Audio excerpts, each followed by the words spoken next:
이게 웬 황당한 소리니? 너희가 나가는 게 아니라 나보고 나가라는 거야, 지금. 여긴 내 집이다. 저희는 이제 둘째까지 내 식구가 됐는데 그럼 저희가 나가요? 첫째도 겨우 이 집에 적응했는데 또 떠돌이처럼 살 수는 없잖아요. 너 처음부터 이럴 작정이었어? 이 애미한테서 이 집을 뺏어가려고 한 거야. 엄마, 왜 제가 엄마 집을 뺏는다고 생각하세요? 그냥 저한테 물려준다고 생각하시면 안 돼요? 저 결혼할 때 안 사주셨던 집 지금 준다고 생각하시면 되잖아요. 뭐? 너 결혼할 때 전세 살 돈도 마련해줬고 사업한다 뭐 한다 하면서 틈틈이 네가 손 벌릴 때마다 도와줬었다. 그 돈 다 합치면 집 한 채는 사주고도 남았어. 누가 들으면 제가 엄마 쫓아내기라도 하는 줄 알겠어요. 평생 사실 수 있게 월세집 구해드린다니까요. 글쎄 그러니까 내가 내 집 놔두고 왜 월세집을 구해서 나가야 하느냐고? 올해 72세 양현자 할머니는 두 손이 부들부들 떨렸어. 무어라도 쥐고 있었다면 아들을 향해 냅다 집어던졌을 것이요. 하나밖에 없는 금쪽 같은 아들은 이제 남보다도 못한 날강도가 되어 평생 키워준 어머니를 집에서 내쫓으려 하고 있어. 양씨 할머니는 아들을 자신의 집으로 받아준 순간을 후회했어. 그리고 그 전에 아들과 서로 있는 듯 없는 듯 살았을 때가 훨씬 좋았다고 회상했어. 양씨가 30이 조금 넘었을 때 아들을 낳았어. 남편도 자신도 가진 것 없이 밑바닥부터 시작했기에 아이를 키우며 세상의 모진 풍파를 다 견뎌야 했어. 특히나 남편은 동네에서 자린고비 소리를 들을 정도로 검소했고 10원 한 장도 허투루 쓰는 법이 없었다오. 그렇게 살다 보니 자식도 키우고 집도 마련하고 그렇게 다른 사람들처럼 살아갈 수 있었구려. 그런 양씨 부부와 아들은 전혀 다른 성향을 가지고 있었어. 20대 중반에 그럭저럭 괜찮은 직장에 들어갔던 아들은 어느 날 사업을 하겠다고 회사를 갑작스레 때려치웠어. 엄마, 아빠. 한 푼 두 푼 모아서는 절대 부자가 될 수 없어요. 언제까지 이렇게 살 순 없잖아요. 직장 그만두고 사업을 해보려고 해요. 웬 사업? 네가 그런 사업을 해본 적이나 있냐? 사업을 해본 적이 있는 사람만 하는 건 아니잖아요. 정말 확실한 기회예요. 양 씨의 남편은 그런 아들을 무척 못마땅해 했어. 창식이랑 반씩 투자해서 가게를 차리기로 했어요. 친구와 함께 술집을 차리겠다는 아들. 그런데 제가 아직 모아둔 돈이 없는 거 아시잖아요. 엄마 아빠가 좀 도와주세요. 금방 갚을 수 있어요. 돈이 없으면 모아서 시작해야지. 아직 젊은 놈이 처음부터 공짜로 얻어먹으려 해. 그리고 그렇게 제대로 된 준비도 없이 무슨 사업이고. 그것도 친구랑 동업. 저리 치워라. 처음에 남편은 극구 반대했어. 아빠, 제발 기회 좀 주세요. 창식이가 고등학교 졸업하자마자 그쪽 일을 해서 잘 알아요. 초반에 같이 투자만 하면 큰 돈 벌 수 있어요. 이 일로 서로 보내 안 보내 했지만 자식 이기는 부모 없다고 그렇게 꼬장꼬장하던 양 씨의 남편은 아들을 위해 대출 하나 없던 집을 담보로 융통한 돈을 건넸어. 정신 똑바로 차리고 해봐. 감사합니다. 진짜 성공해 보일게요. 그렇게 아들은 친구와 함께 개업했다가 이듬해 바로 망했고 그 대출금은 고스란히 양씨 부부가 책임지게 되었어. 그것이 벌써 10년도 더 된 이야기인데 그동안 양씨와 남편이 온몸을 갈아가며 그 돈을 전부 갚았다오. 그동안 아들은 무엇을 했느냐? 그 사이에도 이런 사업을 한다.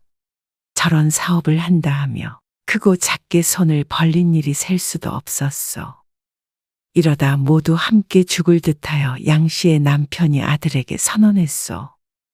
너 제대로 남들처럼 착실히 네 앞가림 할 수 있을 때 와라. 그전엔 찾아오지도 말거라. 그때가 아들이 30세 초반의 나이였는데 그렇게 절연한 뒤 2년 만에 양 씨의 남편이 세상을 떠났다오. 주변 사람들은 아들이 하도 속을 썩여 70세도 안 된 젊은 나이에 갑작스레 떠났다며 안타까워했고 남편의 죽음을 계기로 양 씨와 아들은 다시 왕래하게 되었어. 그리고 얼마 뒤 아들은 결혼을 했고 하늘로 올라간 남편이 굽어살핀 덕인지 그토록 노래를 부르던 사업도 일이 잘 풀려 드디어 아들도 한 사람의 몫을 하며 살아가게 되었다오. 일 바쁠 텐데 이번 명절엔 안 와도 된다. 안 그래도 그 얘기 드리려고 전화했어요. 이번 명절에는 준이 데리고 해외여행 좀 다녀오려고요. 엄마도 같이 가실래요? 생활이 피긴 폈는지 하루가 멀다 하고 이리저리 쏘다니는 아들. 외국 나가면 돈만 많이 쓰지. 아이 엄마 또 돈 얘기하신다. 누누이 말했잖아. 잘 될 때 더 아껴야 해. 버는 것보다 어떻게 쓰는지가 더 중요한 거야. 꼭 아빠처럼 말씀하세요. 아이고 알았어요. 여행이야 데리고 가주면 고맙지만 아들의 씀씀이가 보통이 아닌 것이 문제였어. 사업이 어떻게 돌아가는지는 양 씨가 알 수는 없지만 옛날에 쫄딱 망했던 때를 떠올리면 기쁜 마음보다는 걱정스러운 마음부터 들었다오. 괜한 기우겠지만 사업이란 것이 한순간에 잘못될 수 있다는 것을 아들을 통해 배운지라 아예 근거 없는 걱정은 아니었어. 하지만 아무리 잔소리 해봐야 마음먹은 아들이 귀담아 들을 리는 없었어. 물론 네가 알아서 잘하겠지. 네, 걱정 마세요. 그래서 안 가신다고요? 그래. 너희끼리 다녀와라. 우리 엄마는 호강시켜 드리려고 해도 따라주질 않으시네. 아들은 웃으며 전화를 끊었어. 그 뒤로도 큰 집으로 이사도 가고 좋은 차도 타고 승승장구하는 듯한 아들. 하지만 왜 불행한 예감은 틀리질 않는지. 얼마 못 가 아들이 며느리와 손주를 데리고 양 씨를 찾아왔어. 요즘 바쁜 거 같더니 다 같이 웬일이야? 연락도 없이. 일이 좀 많았어요. 무슨 일이길래 이렇게 피골이 상접했어? 근심이 많아 보이는 아들과 며느리의 모습에 양 씨가 물었어. 사실 우리 가족 다 거리에 나앉게 생겼어요. 그게 무슨 말이야? 나안다니? 말 그대로예요. 집도 넘어가고 차도 뺏기고 빈털털이 됐다고요. 아이고, 양 씨가 자리에 주저앉았어. 10여 년 전에 악몽이 되살아나는 듯했어. 왜 또 그렇게 된 거야? 사업을 확장하다 보니까 여기저기서 좀 끌어다 썼어요. 근데 일이 꼬여버려서 너? 그러길래 내가 돈 함부로 쓰지 말라고 그렇게 말했잖냐? 아니 엄마 돈을 많이 써서 망한 게 아니라고요. 사업이 원래 그래요. 한번 자금이 막히면 아니다. 엄마한테 이런 얘기 해봤자 무슨 소용이 있겠어요. 그럼 이제 어떻게 되는 거야? 집도 넘어가서 당장에 갈 데도 없어요. 그래서 엄마한테 온 거예요. 고개 숙인 아들과 며느리, 그리고 6살 난 손주. 남들은 안정이 될 나이에 돈 한 푼 없이 다시 시작해야 하다니 눈앞이 아득해져 왔어. 그래서 당분간 여기서 좀 지낼게요. 부탁드려요, 어머니. 살가운 고부 사이는 아니었지만 사모님 소리 듣다가 졸지에 모든 걸 잃어버린 며느리도 딱했어. 그래, 별 수 있니? 불편하겠지만 일단 들어와서 살아라. 바짝 모아서 다시 일어나면 되잖냐? 감사해요. 엄마 죄송해요. 그렇게 아들네 가족은 양 씨가 살고 있는 아파트로 이사를 했어. 오래된 아파트였지만 아들도 이곳에서 자랐고 내 식구가 지낼 만큼은 넉넉했어. 안방은 너희가 써라. 준이도 같이 자지? 네. 큰 방 하나면 돼요. 양 씨 혼자 사용하던 화장실 딸린 안방은 아들네에게 내주었고 양 씨는 작은 방으로 짐을 옮겼어. 혼자 살다가 아들 며느리와 살려고 하니 불편함이 컸지만 남편이 떠난 뒤 적적했던 마음을 메워주는 듯 안정감이 느껴지기도 했어. 밥 먹고 출근해라. 아들 부부를 챙기는 것은 양 씨의 몫이 되었어. 며느리까지 아침밤낮 없이 일을 했기에 집안일이나 밥을 차리는 일은 양 씨가 할 수밖에 없었어. 하지만 둘 다 집에 있는 날이 별로 없기에 크게 고되지는 않았어. 아침이야 먹는 둥 마는 둥 나가고 저녁은 자신이 먹을 때 좀 더 만들어 놓으면 늦게 들어와 알아서 차려 먹었어. 문제는 손주 준이었는데 아직 유치원에 다니고 있어서 양 씨가 유치원에 등하원을 시켜야 했어. 어머니 준이 자요? 진작 잠들었지. 별일은 없으셨고요? 무슨 별일이 있겠어. 준이도 잘 먹고 잘 놀다 잔다.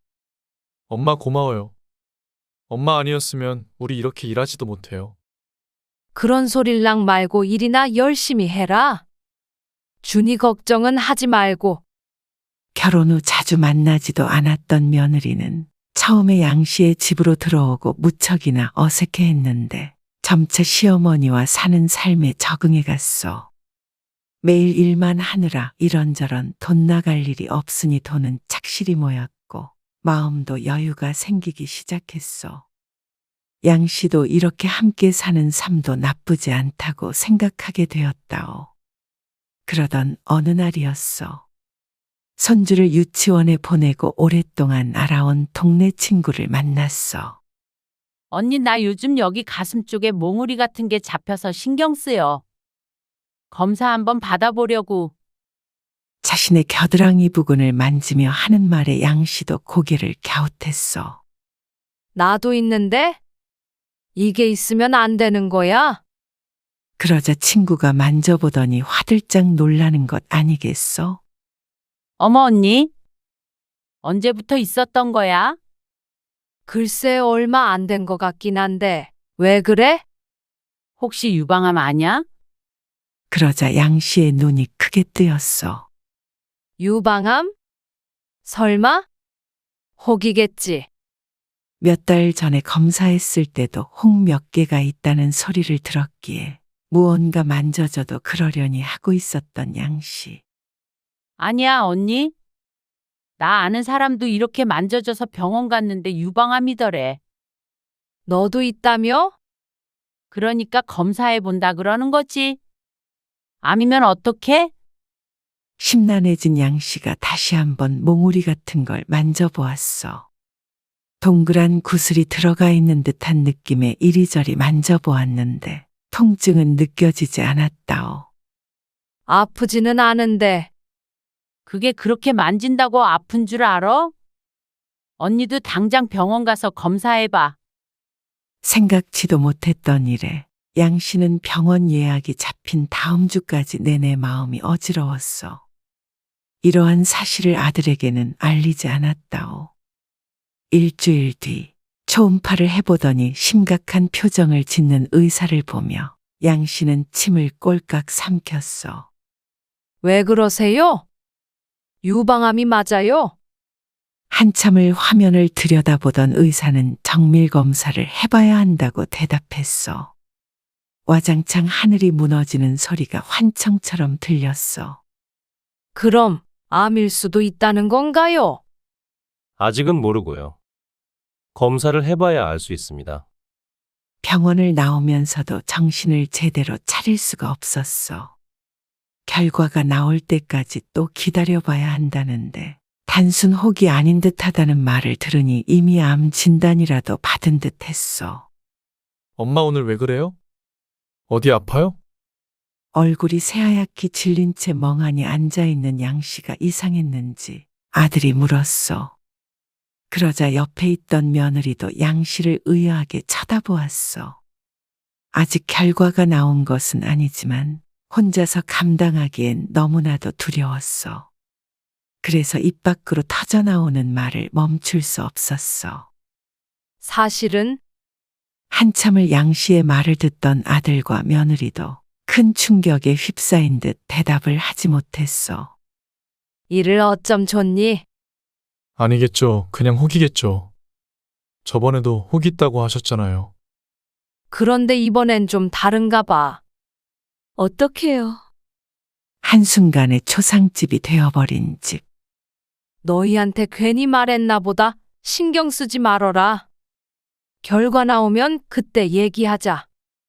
결과적으로 말하자면 약 2주 뒤 양 씨와 아들은 유방암이 아닌 양성종양이라는 사실을 알게 되었고 현재로선 수술도 필요 없다는 진단을 받았어. 지난 2주가 지옥 같았던 양 씨는 이제야 숨통이 트이는 것 같았어. 노심초사하던 아들도 한시름 났다며 크게 기뻐했어. 이번 계기로 양 씨는 무엇보다도 건강이 중요하다는 사실을 깨달았다오. 그런데 아들은 이번 일을 계기로 다른 것을 깨달은 모양이었어. 며칠 뒤 아들이 양 씨에게 말했어. 엄마, 제가 이번에 진지하게 좀 생각을 해봤는데요. 무슨 이야기를 하려고 그러는지 목소리를 쫙 깔고 말하는 아들의 양 씨는 괜히 긴장이 되었어. 뭘 생각해봤길래 분위기를 잡어? 이번에 엄마가 진짜 암에 걸린 줄 알고 저도 마음고생을 좀 했거든요. 그래, 너도 그랬지. 내가 괜히 미리 말을 해서는. 아닌 게 다행이긴 한데 언제든지 일어날 수 있는 일이잖아요. 그렇지. 엄마도 이제 연세가 있으시니까 앞으로도 걱정이에요. 그래서 말인데 무슨 소리를 하려고 말을 이리 돌리고 저리 돌리는지. 그래서 무슨 말이 하고 싶은 거야? 건강히 오래오래 살으라고? 엄마가 언제 아플지 모르니까 이 진명에 저로 바꿔주시면 안 돼요? 순간 양 씨는 자신이 잘못 들은 줄 알았어. 뭘 바꿔? 이 집이요. 미리 져주시는 게 낫지 않나 해서요. 아니, 그게 무슨 말이야? 아픈 거랑 집이랑 무슨 상관이야? 혹시나 엄마가 많이 아프거나 특히 치매라도 걸리면 어떡해요? 아는 사람 얘기 들어보니까 어머니가 치매 걸리셔서 진명에 이전하는데 고생 좀 했다고 하더라고요. 아는 사람이 어쩌고 저쩌고 양 씨와 관련도 없는 치매 이야기를 하지만 자세히 들어보면 결국은 지금 집을 자신에게 달라는 것이었어. 어차피 자식은 저밖에 없는데 엄마 돌아가시면 이 집 제 거잖아요. 건강하실 때 명예 주시면 나중에 골치 안 아프죠. 너는 엄마가 유방암 걸렸을지도 모르는 상황에서 고작 생각한 게 진명이야? 결혼하더니 철든 줄 알았더니 여전히 철부지야. 아니 나쁘게 듣지 마시고요. 어차피 이렇게 같이 사는데 아빠 돌아가셨으니까 이 집 가장은 이제 저잖아요. 그러면 명예 주시고 제가 엄마 부양하면 되죠. 그리고 모양새도 그렇잖아요. 제가 엄마 모시고 사는 거랑 엄마 집에 얹혀 사는 거랑 보기에 좀 그렇죠. 애엄마 보기에도 제가 너무 무능해 보이기도 하고. 씁쓸하게 말하는 아들 때문에 말도 안 되는 소리 하지 말라며 거절하려던 말이 쏙 들어갔어. 면전에다 말하는 아들이 괘씸해서 그렇지 썩 틀린 말도 아니었으니 말이오. 사람이 언제 죽을지 모른다는 생각을 하게 되자 아들의 아는 사람 이야기가 꼭 남의 이야기만은 아닐 수 있겠다 싶었어. 그래서 결국 양 씨는 아들에게 진명이를 넘겨주었어. 그 사실을 안 며느리가 아들보다 더 기뻐했어. 하지만 등기부의 이름만 바뀌었을 뿐 양 씨와 아들 내외의 삶은 전혀 달라지지 않았어.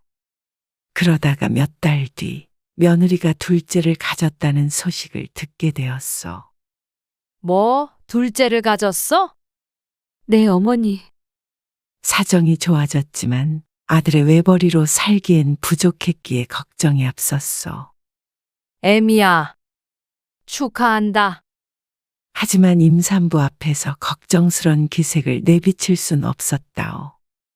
아들은 경사났다며 기뻐했고 양 씨도 이내 웃었어. 며느리는 만사까지 일하다가 둘째를 낳으면서 일을 그만두었어. 그리고 그때부터는 양 씨와 며느리의 불행한 나날이 시작되었다오. 며느리가 일을 할 땐 몰랐는데 하루 종일 집에서 붙어 있으니 미칠 지경이었어. 아이를 낳은 몸이라 하루 종일 드러누워 있었고, 갓난아기는 울어대지. 끼니 되면 며느리 밥해다 바쳐야지. 70이 넘어서 때 아닌 며느리 산후조리를 하고 있었어. 어머니 준이 데리러 갈 시간 됐는데. 애기 하나만 돌보면 됐다면 나았을 텐데, 첫째 또한 어렸기에 하나하나 돌봐줘야만 했어. 몸이 10개라도 부족할 지경이었는데, 며느리 팔자가 상팔자였어. 이거 끓는 물에 삶아야 해요. 어제 전부 싹 삶아놨다. 오늘은 세탁기에 돌려서 빠르려고 했지. 죄송한데 이거 매일 삶아야 하는데. 이리 주세요. 어머니 힘드시면 제가 할게요. 아니다. 됐다. 내가 삶으마? 이건 이렇게 해야 한다. 저건 저렇게 해야 한다. 어찌나 까다롭고 예민한지. 차라리 며느리가 못되게 소리라도 쳤으면 네가 하라며 던져버렸을 텐데. 그럴 거면 그냥 저가 하겠다는 며느리에게 어떻게 그러마 하겠소? 며느리가 아니라 상전을 모시고 있는 것 같았어. 너는 아무튼간 성공하면 이 은혜 다 갚어라. 무슨 말이에요? 다 늙은 애미 부려먹으니 하는 소리다. 어느 날은 양 씨가 아들에게 불평을 하기도 했어. 하지만 며느리라고 시어머니인 양 씨와 있는 것이 편한 것만은 아니었어. 여보, 우리 언제까지 여기 살아? 왜? 무슨 일 있어? 아니, 그건 아니고 조금 불편해서 그렇지. 엄마가 불편하게 해? 아니야, 그냥 해본 소리야. 모든 사람은 다 자기가 제일 힘든 법이었어. 양 씨는 양 씨대로, 며느리는 며느리대로, 그리고 중간에 있는 아들도 지친 듯 보였어. 왜 그러는데 그래? 엄마랑 무슨 일 있어? 아무래도 시어머니니까 내가 친정엄마처럼 대할 수가 없지. 애기 돌보시는 것도 내가 이렇게 해야 한다 그러면 자꾸 아니라고 그러시니까. 옛날 사람이니까 그렇지. 당신이 좀 참아. 일하고 들어와서 나 좀 쉬고 싶다. 우리 그냥 나가서 살면 안 돼? 이제 방 한 칸 얻을 정도는 되지 않았어? 지금 당장 분가는 못하지. 그냥 웬만하면 당신이 좀 참으면 안 돼? 왜 나한테만 참으라 그래? 나도 힘들어. 당신 사업만 안 망했어도 이렇게 안 살잖아. 뭐, 그 얘기를 왜 하는 거야? 그래서 지금 당장 어디로 나가자는 건데. 내가 조금만 기다리라고 했잖아. 나도 준비하고 있는 게 있다고. 부엌에 나왔다가 우연히 들은 아들 부부의 대화. 양 씨는 자신만 힘들고 며느리는 속 편하게 산다 생각했는데 며느리의 말을 들어보니 생각이 많아졌어. 그래, 저라고 무작정 편하기만 하겠어. 요즘 착실히 일하는 아들을 보니 나가 살아도 되지 않겠나 싶기도 했어. 사업한다고 설친다면 뜯어말리겠지만 저렇게 일해서 벌면 부인과 자식 둘 못 먹여 살리겠어? 양 씨는 앞으로 나이 들어도 아들 도움은 필요 없으니 아들만 좀 잘 살았으면 싶은 마음이었어. 그래도 젊으니까 부부가 둘이 벌면 금방 일어설 것이라고 믿었어. 아들 내외의 대화는 끝까지 듣지는 못했지만 양 씨는 그들이 곧 분가 계획을 세울 것이라고 짐작했다오. 손주에게 할미 소리 들으며 함께 북적이며 살다가 떠나보낼 생각을 하니 조금 서운한 마음도 들었지만 어쩔 수 없는 일 아니겠소? 그리고 어느 날 아들과 며느리가 양 씨 앞에 앉았어. 양 씨는 분가 얘기가 나올 것임을 예감하고 마음의 준비를 했어. 그리고 나갈 때 어느 정도 도와주려고 마음도 먹었기에 통장 잔고도 다시 한번 확인하고 오는 길이고 말이요. 그래, 무슨 일이야? 지난날의 아들과 며느리의 대화는 못 들은 척하고 양 씨가 물었어. 엄마 나 사업 다시 해보려고 해요. 고개를 끄덕이려던 양 씨가 화들짝 놀라 아들을 쳐다보았어. 뭘 한다고? 사업? 네. 둘째도 태어났는데 다시 한번 만회해봐야죠. 아이고, 두야. 그냥 직장 다니면 안 되겠냐? 이렇게 벌어서 애들 대학은 어떻게 보내요? 또 무슨 사업을 하려고 그래? 이번에 의류 사업을 해보려고 하는데 이 집으로 대출 좀 받으려고 해요. 그래도 엄마한테는 미리 말씀드려야 할 것 같아서. 허락이 아닌 통보를 하는 아들. 뒤로 넘어갈 것 같은 몸뚱이를 추스리며 양씨가 말했어. 뭐? 너 이 집이 어떤 집인지 모르니? 나랑 너희 아빠가 평생을 바쳐서 지킨 집이야. 너 예전에 사고 쳤을 때도 어땠는지 알면서 또 그 소리를 해. 그때는 제가 뭘 몰랐고요. 이제는 아니잖아요.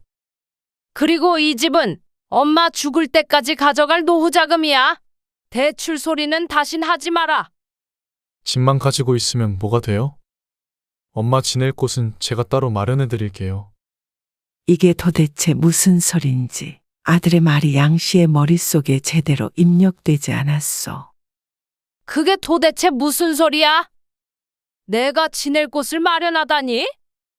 엄마도 애들 돌보고 집안일 하시는 거 지친다고 하셨잖아요. 나가서 편히 사실 수 있게 방 구해 드릴게요. 난 네가 무슨 말 하는지 도저히 모르겠다. 그러니까 내 집으로 대출 받아서 사업을 할 거고 이혜미는 불편하니까 나가서 살라는 말이야. 불편하니까 나가라는 게 아니고요. 제가 생각을 해봤는데 엄마가 따로 사시는 게 더 편하실 거란 거죠. 저희 뒷바라지 할 필요 없이 제가 사업하면 애엄마는 집에서 다시 집안일 하면 되는 거고요. 그럼 엄마가 힘들게 저희랑 같이 살 필요가 없으니까. 이게 웬 황당한 소리니? 그래서 너희가 나가는 게 아니라 나보고 나가라는 거야, 지금? 여긴 내 집이다. 아니 엄마, 저 그렇게 나쁜 놈 아니에요. 꼭 엄마 내쫓는 거 같잖아요. 그게 아니라 월세는 엄마 돌아가실 때까지 내드릴 테니까 지금이랑 다를 게 없죠. 그리고 혼자 살 집을 구하는 게 월세가 적게 나가잖아요. 그런 건 다 모르겠고 불편하면 너희가 나가던지 해라. 우리 이제 둘째까지 넷인데 저희가 어떻게 나가요? 첫째도 겨우 이 집에 적응했는데 또 떠돌이처럼 살 수는 없잖아요. 너 처음부터 이럴 작정이었어? 이 애미한테서 이 집을 뺏어가려고 한 거야? 엄마, 왜 제가 엄마 집을 뺏는다고 생각하세요? 그냥 저한테 물려준다고 생각하세요. 저 결혼할 때 안 사주셨던 집 지금 준다고 생각하시면 되잖아요. 뭐? 너 결혼할 때 전세 살 돈도 마련해줬고 사업한다 뭐한다 하면서 틈틈이 네가 손 벌릴 때마다 도와줬었다. 그 돈 다 합치면 집 한 채는 사주고도 남았어. 그러니까 평생 사실 수 있게 월세집 구해드린다니까요. 이런 연극 같은 일이 다 있나 싶었어. 같이 살겠다고 울며 찾아왔을 때는 돈 모아서 금방 나갈 것 같더니 명의를 이전하고 조금 살만해지니까 불편하다고 집주인인 엄마 보고 나가라니. 말이 평생 살 집을 마련해 준다는 것이지. 같이 살 마음이 없으니 평생 혼자 새들어 살다 죽으란 말 아니겠소? 며느리도 같은 생각인지 아들 옆에서 아무 말 않고 딴청을 피우고 있었어. 싸우는 줄 알았더니 둘이 작당 모의를 해서 이런 결론을 내고 의기투합을 한 듯했어. 엄마가 너무 이상하게 생각해서 그래요. 같이 살면 서로 힘들고 불편한 상황이니까 우리 넷이 나가서 사는 것보다 엄마 혼자 나가서 사시는 게 더 편한 방법이니까 그런 거죠. 안 그래요? 오히려 나가서 사시면 더 좋아하실걸요? 이건 자식이 아니라 날강도보다도 더한 놈이었어. 처음부터 칼을 들이밀었다면 반항이라도 해보았을 텐데. 아들을 믿고 집 명의를 넘겨주었던 양씨는 뒤통수를 세게 맞은 듯 했어. 남편이 살아있었다면 아들에게 이런 꼴은 안 당했을 텐데 하며 후회했어. 그게 그렇게 좋으면 네가 나가 살아? 그리고 당장 내 집은 다시 돌려줘라. 애초에 죽기 전에 명예 넘겨달라는 아들 말을 들은 이 애미가 바보였다. 이 집 담보 잡고 단 한 푼이라도 대출 받기만 해봐라. 죽어서도 용서 안 한다. 그러고선 아들과 며느리에게서 등을 돌렸지만 양 씨는 마음이 불안했어. 자신은 이 집이 없으면 아무것도 없는 것이나 마찬가지였어. 아직 살 날이 많은데 집도 없이 비참하게 떠돌아다니기는 죽기보다 싫었어. 혼자 잘 살던 양 씨에게 이런 고민을 하게 하는 아들도 다시는 보고 싶지 않았어. 하지만 진명이도 이미 넘겨준 마당에 이 논쟁을 끝내는 가장 평화로운 방법이 아들과 함께 사는 것뿐이라는 사실이 양 씨의 속을 쓰리게 했어.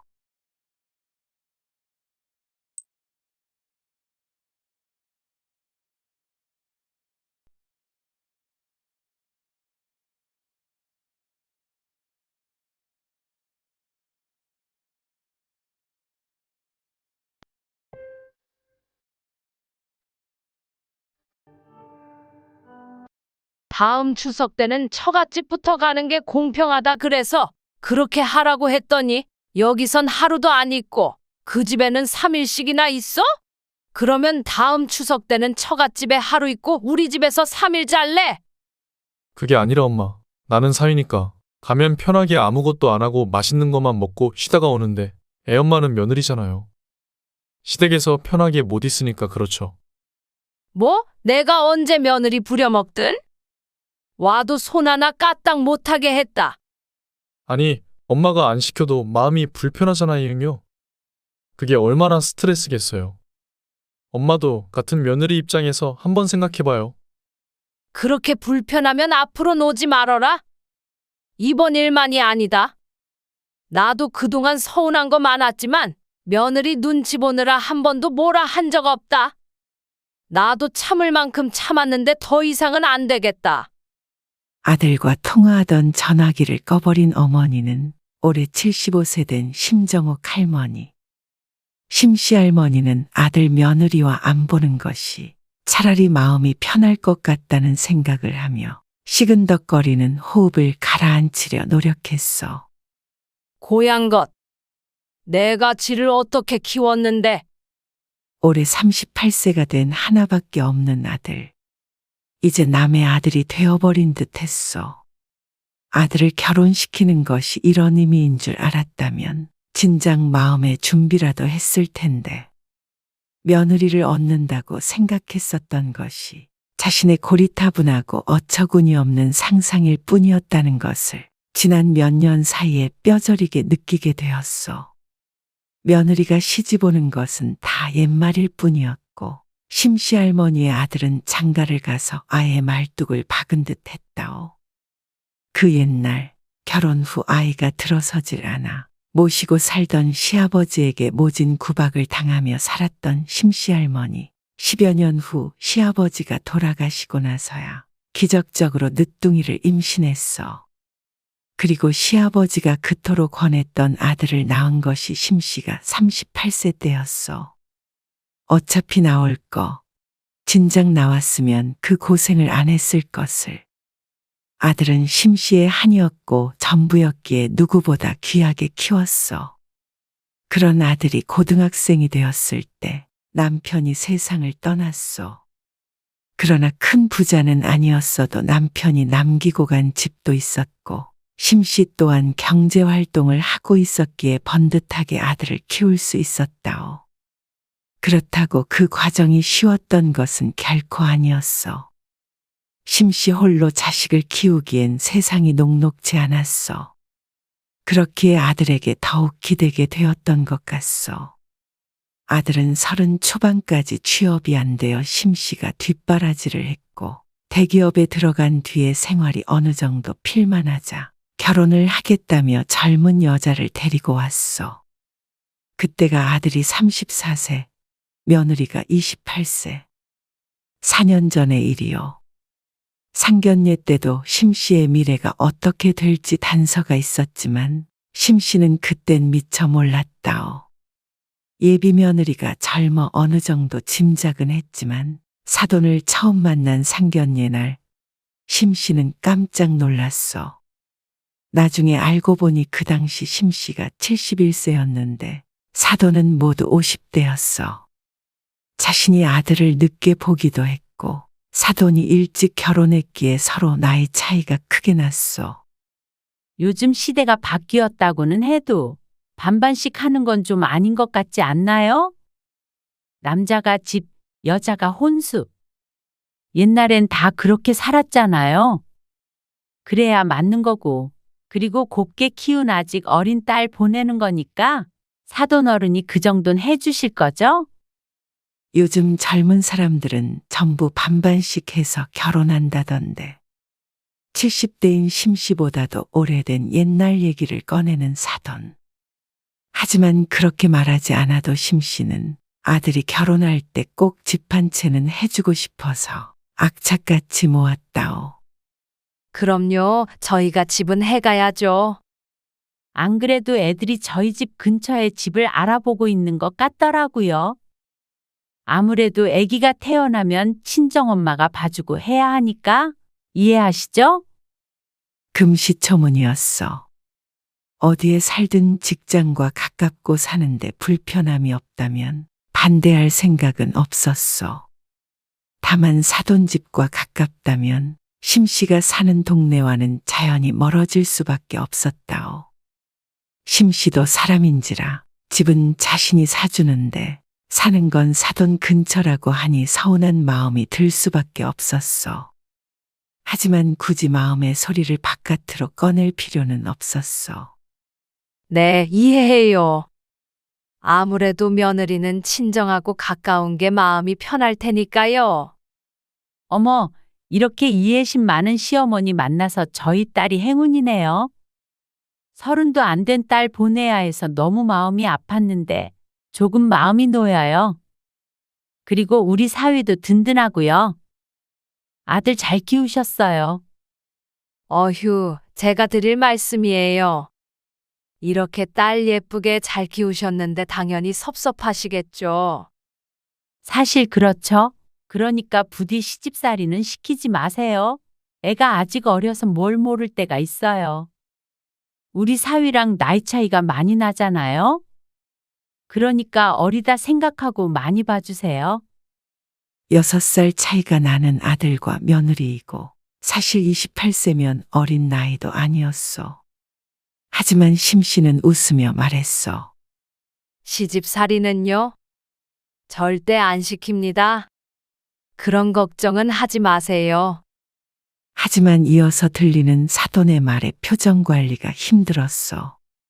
그런데 원래 시어머니들이 자기가 시집살이 시키는 줄도 모르더라고요.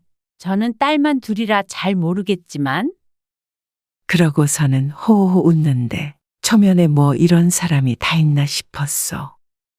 웃으면서 비비 꼬는 것인지 아니면 자신의 마음이 비비 꼬인 것인지 좋은 게 좋은 거라고 웃으며 넘길 수밖에 없었어. 심씨는 상견례를 마치고 집에서 아들에게 말했어. 안사돈이 만만치 않아 보이는데 처가 근처 살면 너 불편하지 않겠어? 그러자 아들이 별 걱정을 다 한다는 듯 웃으며 대답했어. 에이, 그럴 뿐 아니에요. 엄청 잘해주시니까 걱정 마세요. 그럴 뿐이 맞는지 아닌지 자기가 어떻게 안다는 건지. 첫 만남에 그런 말을 하는 것을 보고도 아들은 아무 생각이 없는 듯 했어. 적당한 거리에서 살고 왔다 갔다 하면서 보면 되지. 왜 굳이 그 근처에서 살려고 해? 여자친구가 부모님이랑 같이 살다가 갑자기 나와 살려니까 마음이 그런가 봐요. 상견례 때 보니 며느리와 사돈의 사이가 무척 돈독해 보이기는 했어. 그럼 네 엄마는 생각 안 하니? 속으로만 생각하며 심씨가 말했어. 알았다. 가까이 살면 더 조심해야 해. 싫은 소리 듣지 않게 예의 있게 잘해라. 알았어요. 걱정 마세요. 그리고 심씨는 아들 결혼 자금으로 모아뒀던 돈과 함께 자신이 살고 있던 아파트를 담보로 대출을 더 받아서 집을 마련해줬어. 상견례 때 만나보니 어줍잖은 집을 사줬다가는 아들이 대접도 못 받을 것 같아 보였기 때문이었어.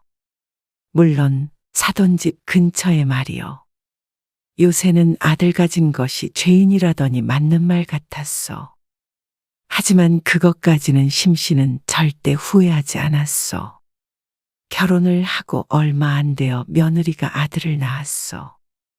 심씨는 아이가 태어난 날 병원으로 면회를 가서 창밖으로 아이를 한 번 보고 그 뒤로는 한 번도 보지 못했어. 요즘엔 며느리가 출산을 하면 용돈을 줘야 한다길래 200만 원을 보내주었는데 정작 애가 태어난 지 4개월이 다 되어 가도록 코빼기도 보지 못했다는 사실이 모순이었어. 애기는 도대체 언제 볼 수 있는 거니? 바깥바람 쐬면 안 좋다니까. 한두 달 더 있다가 갈게요. 그렇게 보고 싶으세요? 그걸 말이라고 하니? 그럼 내가 너희 집으로 가마. 그러자 아들이 말했어. 그게 아직 장모님이 계셔서 좀 그래요. 몸조리 해준다고 며느리가 산후조리원에서 나오자마자 아들네로 들어간 안사돈. 3개월 동안 아들네에서 나오질 않았어. 아직도 안 돌아가셨어? 언제 가신다든? 모르겠네요. 애기 엄마가 힘들다 그래서. 좀 더 있다가 가실 것 같은데 어쩌죠? 심씨는 한숨을 푹 쉬었어. 아이를 보고 싶은 마음이 굴뚝 같았다오. 남들은 진작에 본 손주를 75세 늦은 나이에 봤으니 어찌 애가 닳지 않겠소? 얼마나 이쁠까. 아들이 사진이나 동영상은 핸드폰으로 보내주지만 심씨는 자신의 손으로 아이를 한번 안아보고 싶었어. 그래도 이제 막몸을 푼 며느리가 불편할까봐 더는 밀어붙이지 못했어. 알았다. 그럼 사돈 돌아가면 알려줘라. 전화를 끊고도 심란했어. 며느리한테는 돈을 보내고 축하한다며 전화 한 통하고는 그 뒤로는 전화도 안 걸었어. 갓난아기 때문에 잠도 제대로 못 잘 텐데 시어머니가 시도 때도 없이 전화하는 걸 반길 며느리는 없을 것 아니요. 그래, 조금만 참아야지. 그리고 전염병이다 뭐다 말이 많아. 심씨가 손주를 직접 보게 된 건 한참 뒤였어. 아이고, 왔니? 고생했다. 고생했어. 어디 우리 손주 좀 보자. 들뜬 목소리로 심씨가 아들 부부와 손주를 맞았어. 아이가 태어난 지 6개월 만에 처음 보았는데 태어난 날 보고 안 봤으니 훌쩍 커 있었어. 장군감이네, 우리 손주. 곧 방문한다고 통보를 받은 날부터 무척 설레서 잠이 안 올 지경이었어.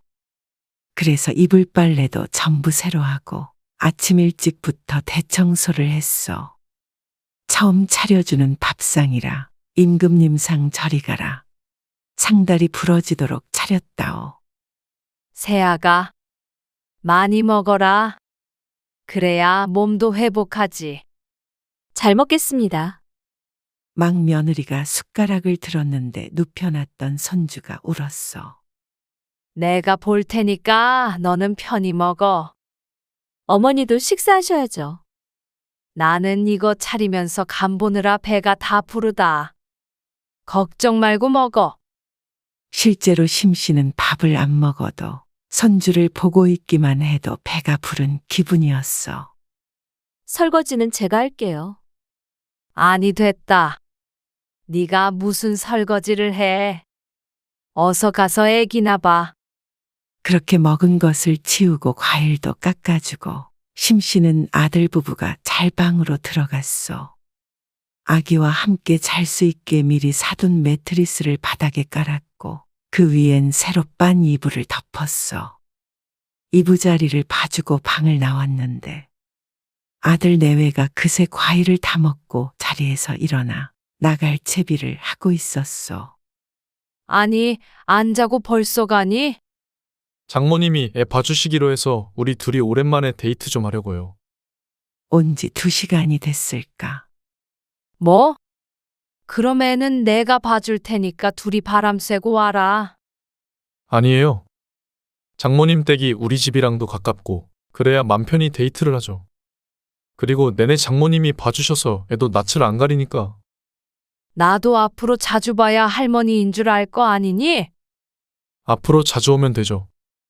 엄마도 상 차리느라 엄청 고생하셨을 것 같은데 오늘은 편히 쉬세요. 애기 보는 거 보통 일 아니더라고요. 나는 뭐 애 안 키워봤니?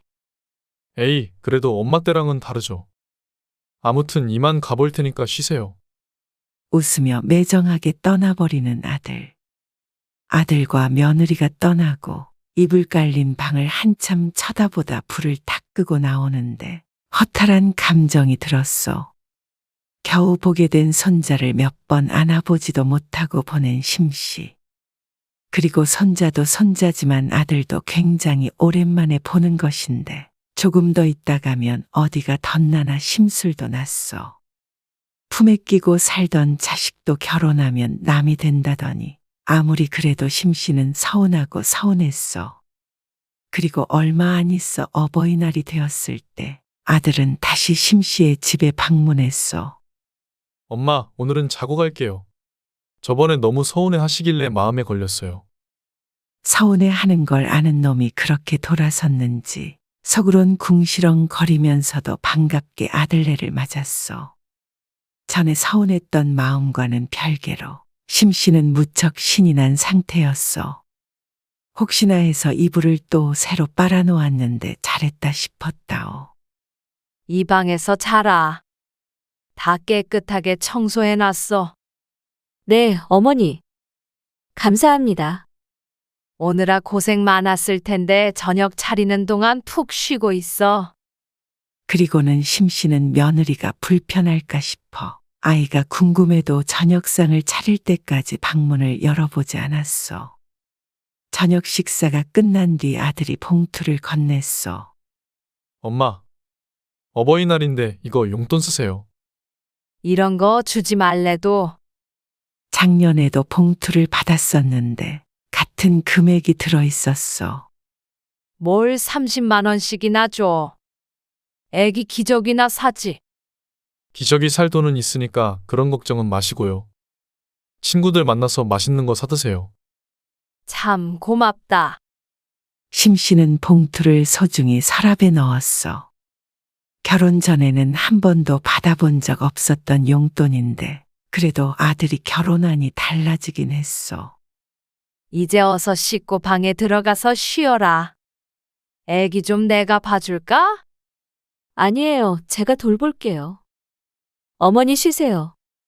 그렇지만 심씨가 손주를 좀 더 오래 보고 싶었어. 아니다. 내가 볼 테니까 너 좀 들어가서 누워 있어. 그러곤 손주를 받아드는데 으앙하고 울음을 터뜨렸어. 어구구 우리 손주 할미 얼굴 얼른 익혀야지. 심씨가 어화둥둥 아기를 안고 달래고 있자니 아들이 와서 말했어. 엄마, 그냥 저 주세요. 제가 달랠게요. 그러더니 쏙 아기를 빼가는 것이 아니겠어? 갓난아기니까 우는 것이 당연한 것인데 그새를 못 참고 데려가 버리니 이래가지고는 나중에 할머니 얼굴도 모르게 생겼어. 그날 새벽 간간이의 울음소리가 들리더니 조용해졌고 심씨는 방문을 연 채로 설핏 잠에 들었는데 부엌에서 아들네가 뭘 먹는지 달그락거리는 소리가 들려왔어. 그 소리에 심씨가 얕게 들었던 잠에서 깨어났어. 아까 밥 제대로 못 먹었지? 아니야. 자기가 끓여주는 라면 먹으면 되지. 아무래도 불편하지? 그렇지. 어머니가 잘해주셔도 시댁이니까. 오늘도 전처럼 심씨가 아이를 보는 동안 며느리는 밥 한 공기를 뚝딱 했어. 정작 밥을 제대로 못 먹은 건 심씨인데 아들놈은 지 마누라 입으로 들어가는 것만 신경을 쓰고 있었어. 내년 어버이날에는 장모님한테 가자. 이번엔 먼저 우리 집으로 와서 고마워. 어머니 혼자 계시니까. 역시 천사네 천사야. 천사는 무슨. 아참 우리 엄마 아빠한테도 용돈 보냈지. 그럼 100만 원 보내드렸어. 이번에도? 어머니는 30만 원 드리는데 우리 부모님만 100만 원 드리니까 양심에 찔리네. 찔리긴 엄마는 혼자서 돈 쓸 일 별로 없으셔. 장인어른이랑 장모님은 두 분이고 여행도 많이 다니시잖아. 내 참 듣자 하니 어이가 없었어. 속으로는 내가 돈 쓸 일이 왜 없냐, 송장도 아니고 하고 소리치고 싶었지만 꾹 참았어. 그리고 혼자라서 30만 원 줬으면 둘은 60만 원을 줘야 맞는 것 아니겠어?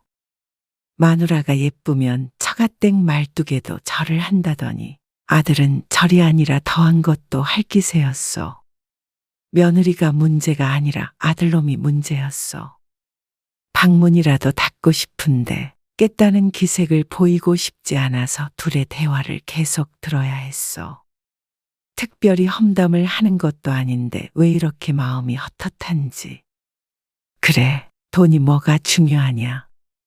어버이날에 먼저 찾아와서 하룻밤 자고 가는 것만으로도 감지덕지하자 스스로를 달랬지만 마음속으로는 이런 일이 하나 둘 쌓이기 시작했어. 그러다가 추석날이 되었어. 이날 이후로 심씨는 살아온 인생을 되돌아보게 되었고 앞으로의 인생에도 대단히 큰 변화가 생겼다오. 추석 전날 아들네가 왔어. 저녁 6시쯤 도착해서 밥을 먹으니 벌써 잘 시간이었어. 명절 음식은 차리지 않았어. 심씨는 남편이 죽은 후로는 명절의 차례는 지내지 않고 남편의 제사만 챙기고 있었어. 그래서 명절이라곤 해도 따로 음식할 것도 없었고 밥 차리는 것이야 늘 심씨가 해오던 일이었어. 그런데 아들이 지나가는 말로 심씨에게 말했어. 엄마, 근데 요즘엔 제사도 안 지내는 집이 많대요. 그러냐? 나 죽으면 너네도 지내지 말어라. 나는 그래도 살아있는 동안엔 네 아버지 제사는 간소하게나마 하련다. 엄마나 애엄마 힘들까봐 그렇죠. 자신이 고깝게 듣는 것인지 말뜻을 헤아려 보자니 자신이 힘들까봐 그러는 것이 아니라 지 마누라 제사상 차리는 게 힘들까봐 꺼낸 말 같았어. 명절 차례도 안 지내고 1년에 딱 한 번 지내는 제사를. 그것도 며느리는 애기나 보라고 손 하나 까딱 못하게 했건만. 아들이 정말 어머니를 위했다면 지난 20년간 아무 말 없이 지내던 아버지 제사를 이제 와서 없애자고 하지는 않았을 것이요. 아들의 팔불출 같은 말에 속이 뒤집어지는 듯 했어. 엄마, 저희는 이제 가볼게요. 다음 날 아침밥을 먹고 아들은 일찍 자리에서 일어났어. 시계를 보니 오전 9시. 그래. 사돈댁으로 가니? 아니요. 벌초야 해서 산소로 바로 가려고요. 벌초? 무슨 벌초? 추석 당일에 처가 산소에 가서 직접 벌초를 해야 한다는 아들. 처갓집은 딸만 둘이라 제가 가서 도와야죠.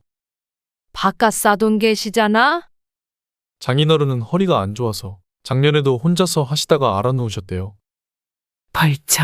사위인 아들이 당연히 도와줄 수도 있는 것이지만 심씨가 황당해하는 이유가 있었어.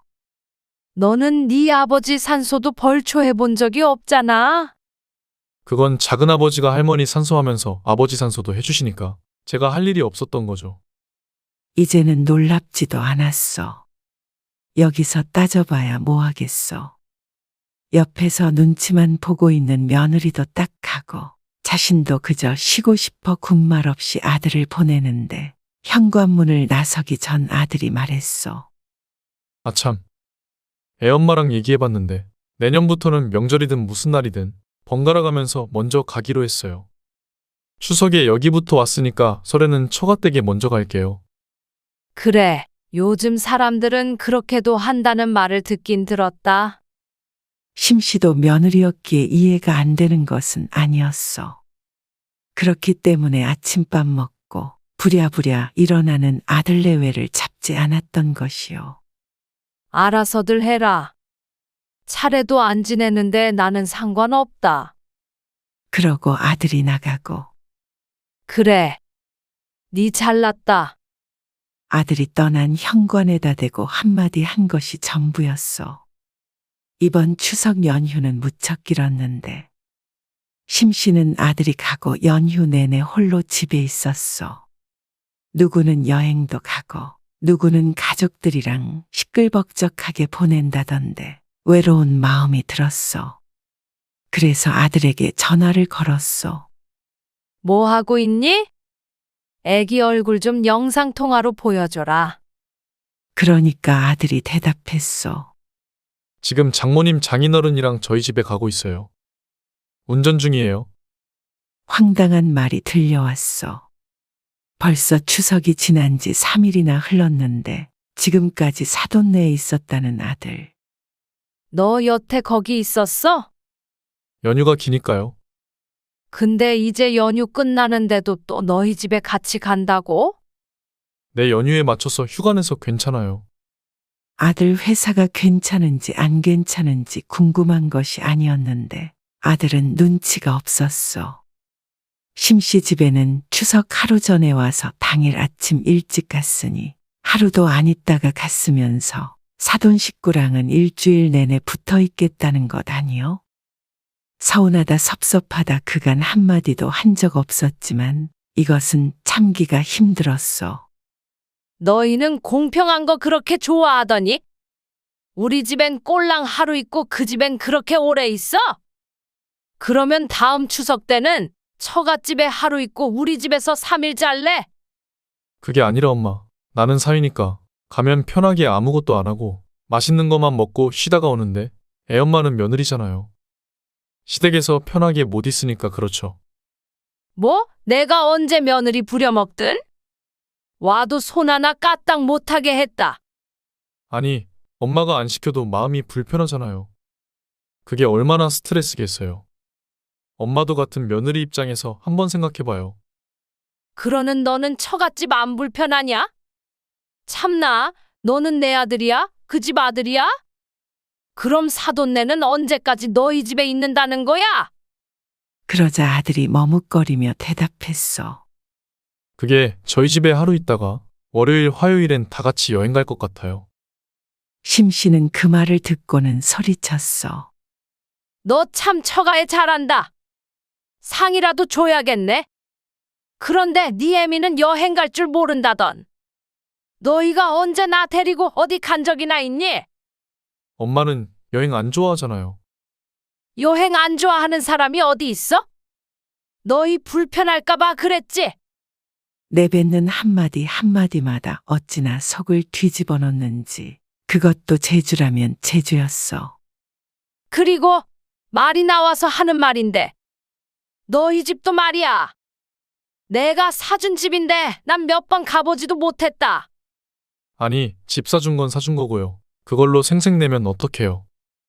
점입가경이 이럴 때 필요한 말인 듯했어. 뭐 생색? 내가 무슨 말하는지 모르는 거야? 아니요, 알죠. 아는데 갑자기 왜 그러세요? 장모님은 애 봐주러 오시는 거잖아요. 네가 나한테 언제 애 봐달라고 한 적이나 있냐? 집에 와도 손주 얼굴도 제대로 못 보게 애만 데리고 방에 쏙 들어가서 나오지도 않잖냐? 내가 뭐 애를 잡아먹기라도 해. 그런 말이 아니잖아요. 좋게 생각하세요, 엄마. 다음엔 엄마 집에서 며칠 있다가 올게요. 그리고 모시고 여행도 갈게요. 됐다. 엎드려 절 받을 생각 없다. 나라고 뭐 다 좋은 줄 알아? 너희 와봤자 나 혼자 너네 수발 드느라 이리 뛰고 저리 뛰고 하느라 힘들어. 아, 엄마. 왜 그러세요? 그리고 우리 집이 그렇게 불편하면 앞으로 오지 말아라. 이번 일만이 아니다. 용돈도 그 집엔 100만 원씩 주는 거 애미가 모를 줄 아니? 나도 그동안 서운한 거 많았지만 며느리 눈치 보느라 한 번도 뭐라 한 적 없다. 나도 참을 만큼 참았는데 더 이상은 안 되겠다. 나도 그냥 혼자 지내는 게 편하겠다. 너도 너희 처가에 가서 맛있는 거 많이 먹고 예쁨 받으면서 살아라. 너도 아들 낳았으니 내가 지금 어떤 기분인지 나중에 느낄 기회가 올 수도 있겠지. 그러곤 심씨는 전화를 일방적으로 끊어버렸어. 심씨 할머니는 아들 며느리와는 영영 안 보는 것이 차라리 마음이 편할 것 같다는 생각을 하며 시근덕거리는 호흡을 가라앉히려 노력했어. 고향 것. 내가 지를 어떻게 키웠는데? 하나밖에 없는 아들이기에 나이 들어 심씨를 챙겨줄 사람은 아들 하나뿐이었어. 그렇지만 심씨는 아들에게 모든 걸 주면 주었지. 아들이 자신을 위해 희생하길 결코 바라질 않았어. 그런데 그렇게 인생을 바쳐서 키운 아들이 처가에 가서 종노릇이나 하고 있는 것을 보니 열불이 났어. 이래서 다들 아들 키워봐야 소용이 없다고 하는구나 뒤늦게 깨달았어. 옛날엔 아들이 최고였지만 지금은 다 옛말이 되었어. 키워봤자 남의 아들이 되니 참 허무한 일이요. 결혼할 때 집 해줘야 하고 며느리 불편할까봐 아들 집에 자주 가지도 못하고 또 명절에 붙잡아두면 나쁜 시어머니 소리 들을까봐 얼른 보내는데 편하게 아들 집에 드나드는 사돈을 보면 자신의 처지가 참 딱했어. 남의 집 가는 것보다 아들 집 가는 것이 더 조심스러워질 줄 누가 알았겠어? 세상 모든 아들들이 그렇진 않겠지만 그렇다면 자신이 아들을 잘못 키운 것이겠지 생각하며 심씨는 지난 인생을 후회했고 앞으로 아들이 없는 자신의 인생에 대해서도 진지하게 생각해보게 되었다오. 계속해서 아들에게서 전화가 걸려왔지만 받지 않았어.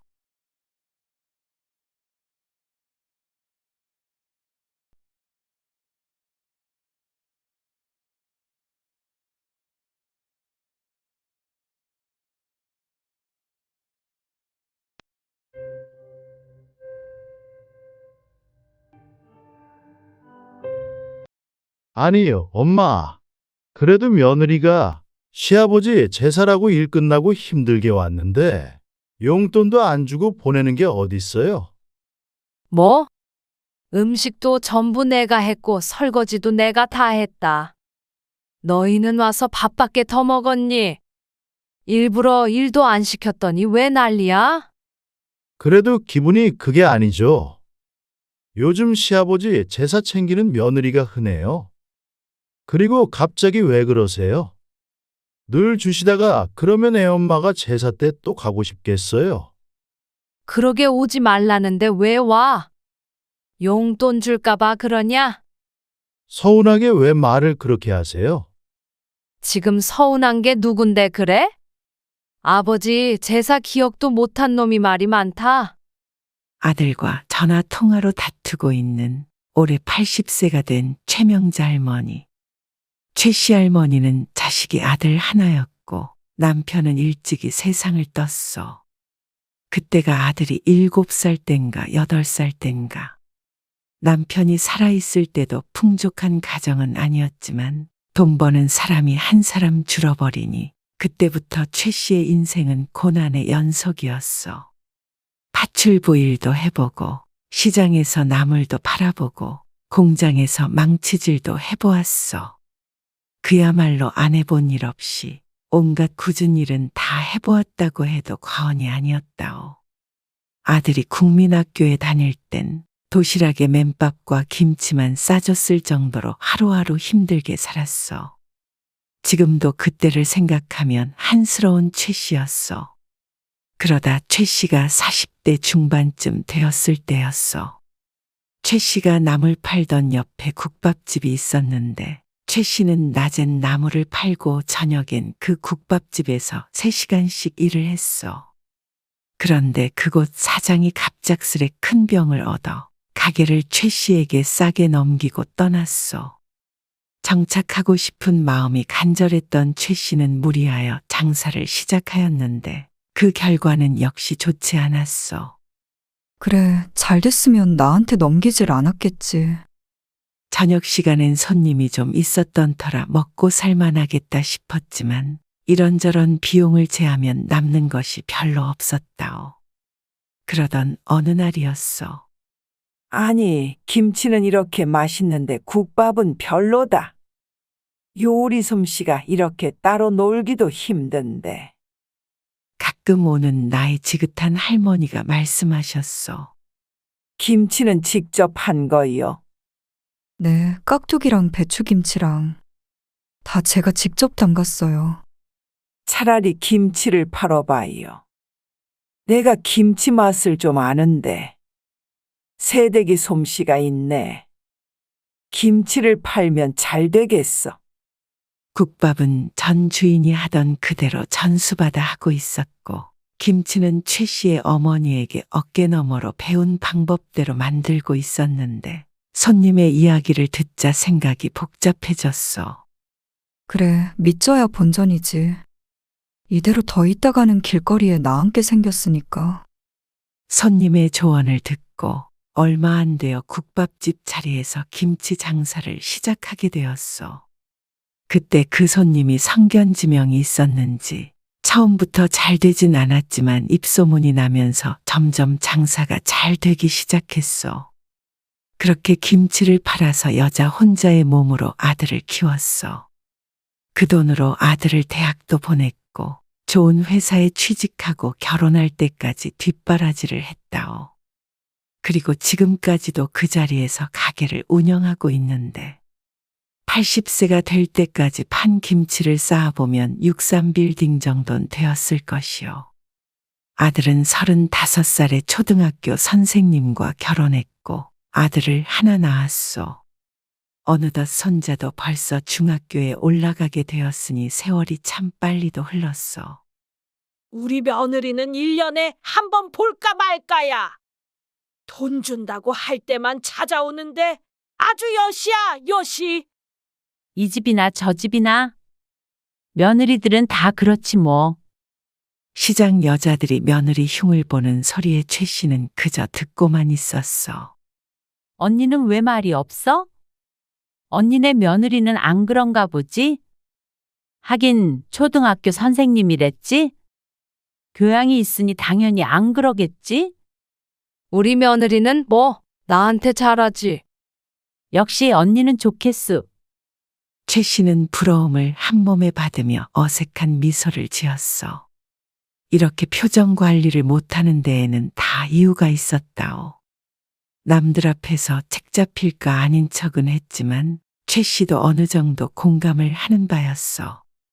당장의 남편 제사 때만 떠올려도 그랬어.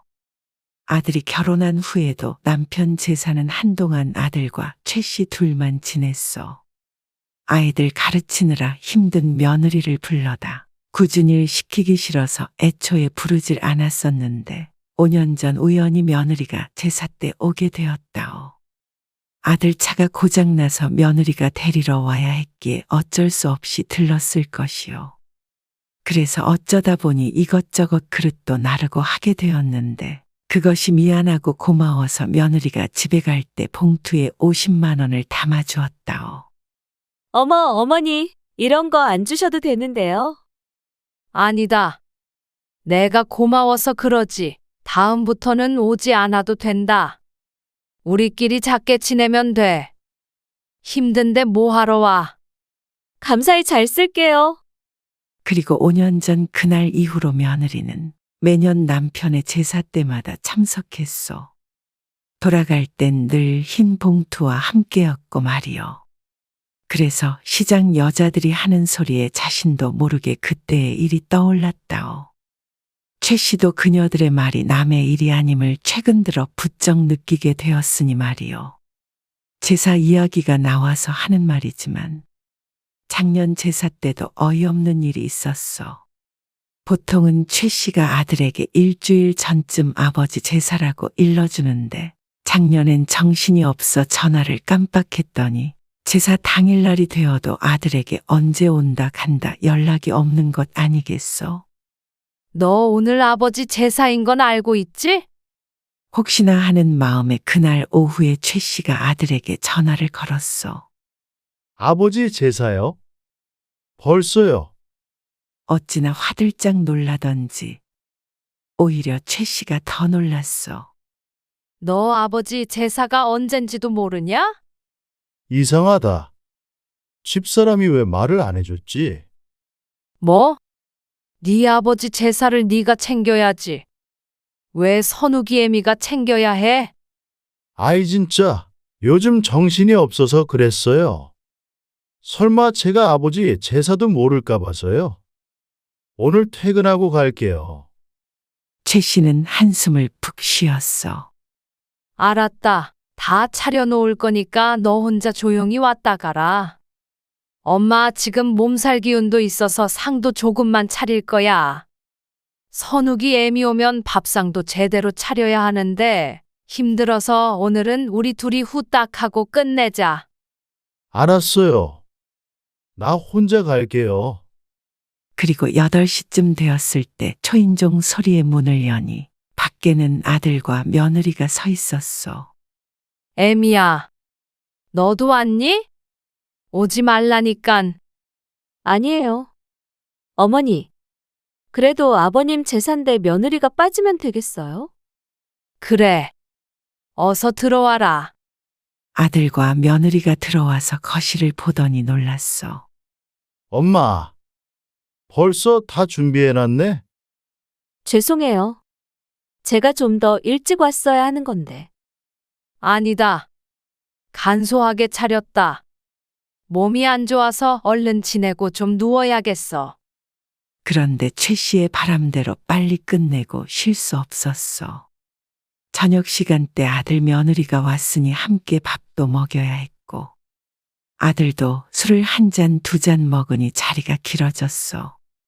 늘상 며느리가 올 때마다 이것저것 일이 늘어 제사 때 며느리가 오는 것이 오히려 힘에 부칠 때도 있었어. 이제 곧 80세이고 그날따라 낮에 일도 고되어서 아들도 며느리도 얼른 집에 돌아가줬으면 하는 마음이 간절했다오. 엄마, 그럼 우리 가볼게요. 어머니 이것들 어떻게 다 치우셔요? 걱정 말고 밤 늦었는데 어서 가봐라. 가서 선욱이도 챙겨야지. 그러면서도 아들도 며느리도 설거지 대신하겠다는 소리는 없었어. 산처럼 쌓인 설거지를 하고 뒷정리를 하니 자정이 지나 있었어. 그런데 아픈 몸을 이끌고 막 이부자리에 눕자마자 아들에게 전화가 걸려왔어. 이 시간에 무슨 일이야? 뭐 놓고 갔니? 최 씨는 누웠던 몸을 일으켜 전화를 받았어. 그게 아니라 오늘 애엄마 말이에요. 선욱이 애미가 왜? 무슨 일 있어? 평일에 힘들게 일하고 시간 내서 갔는데 왜 빈손으로 돌려보내세요? 그 말을 듣고 보니 봉투를 들려주는 것을 잊었어. 그렇지만 최 씨도 할 말은 있었어. 전부 다 내가 준비했고 설거지도 내가 했고 너희는 와서 밥밖에 더 먹었니? 일부러 일 안 시킨 것 아니냐? 그래도 기분이 그게 아니죠. 요즘 시아버지 제사 챙기는 며느리가 흔해요. 그리고 갑자기 왜 그러세요? 늘 주시다가 그러면 애엄마가 제사 때 또 가고 싶겠어요? 그러게 오지 말라는데 왜 와서 그래? 용돈 줄까봐 온 거니? 서운하게 왜 말을 그렇게 하세요? 지금 서운한 게 누군데 그래? 아버지 제사 기억도 못한 놈이 말이 많다. 아프다는 엄마한테 괜찮냐는 한마디도 안 한 아들이 자기 마누라 용돈 안 줬다고 새벽에 전화해서 난리치는 게 무척이나 섭섭했어. 너는 남의 제사도 아니고 아버지 제사 지내는 건데 돈 안 준다고 전화까지 해? 아니, 나 말고 애엄마 말하는 거죠. 애엄마는 그래도 좀 챙겨줬어야죠.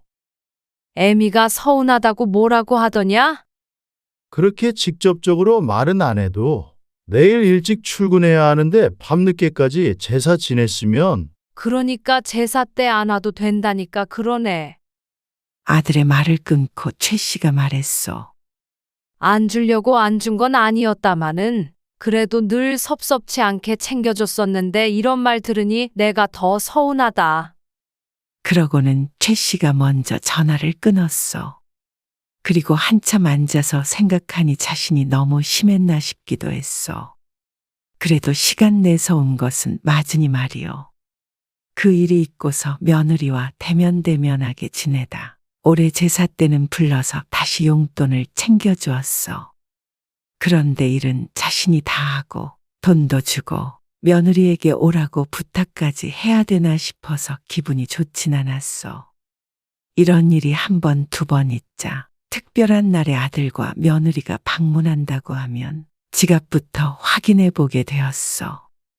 이제 곧 선욱이 생일이잖냐? 전날이나 다음 날이나 상관없으니까 한번 들러라. 맛있는 것도 해주고 할미가 용돈도 좀 줘야겠다. 어머나, 안 그러셔도 되는데. 중학교 올라가는 손자의 생일 전날인 금요일 저녁에 아들과 며느리, 손자가 찾아왔어. 최 씨는 상다리 부러지게 생일상을 차려놓고 기다렸다오. 어머니, 김치가 진짜 맛있어요. 제가 원래 김치를 별로 안 좋아했는데, 어머니 김치 먹고서는 이거 없음 밥을 못 먹는다니까요. 그래, 많이 먹어. 너 좋아하는 반찬들도 좀 싸줄까? 김치는 안 떨어졌니? 그럼 홍어 무침이랑 무생채 좀 싸주세요. 김치는 보름은 더 먹을 것 같아요. 감사해요, 어머니. 바쁜 며느리를 위해 종종 반찬을 해서 주곤 했는데 맛있게 먹는 모습을 보니 뿌듯했어. 옛다. 선욱이는 이걸로 옷 사고 학용품도 사고 해라. 그러면서 손자에게 50만 원을 용돈으로 주었어. 그리고 선욱이 애미도 이거 받고. 어머, 이게 뭐예요? 선욱이 생일이면 네가 제일 고생한 날 아니냐. 너도 축하해줘야지. 며느리에게도 봉투에 50만 원을 넣어서 주었어. 뭐 이런 걸 다 주세요. 감사해요. 역시 어머니밖에 없다니까요. 그래도 이 나이까지 경제 활동을 하고 있기 때문에 최 씨의 주머니가 넉넉한 것이 다행이었어.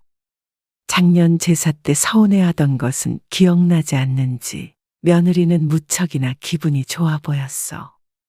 그렇게 20분쯤 앉아 있었을까. 저희는 시간이 늦어서 이만 가볼게요. 시계는 8시 반을 가리키고 있었어. 내일 주말인데 과일이라도 먹고 가지 그러니? 애아빠가 힘들다고 옆구리를 쿡쿡 찌르네요. 어서 가서 쉬게 해야죠. 그래?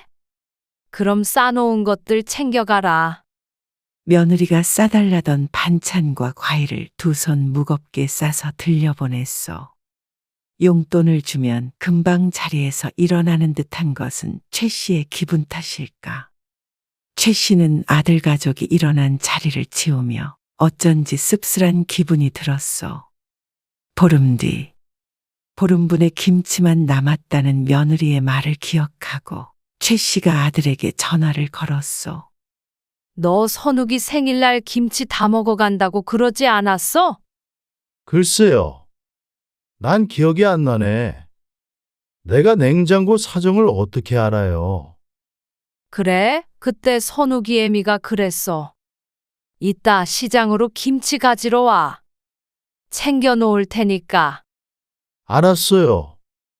집사람 오늘 외출한다는데 그때 들리던지 하라 그럴게요. 그렇게 전화를 끊었는데 10분쯤 뒤에 다시 아들에게 전화가 걸려왔어. 엄마, 애엄마가 시장에 들릴 시간이 없겠다는데 어쩌죠?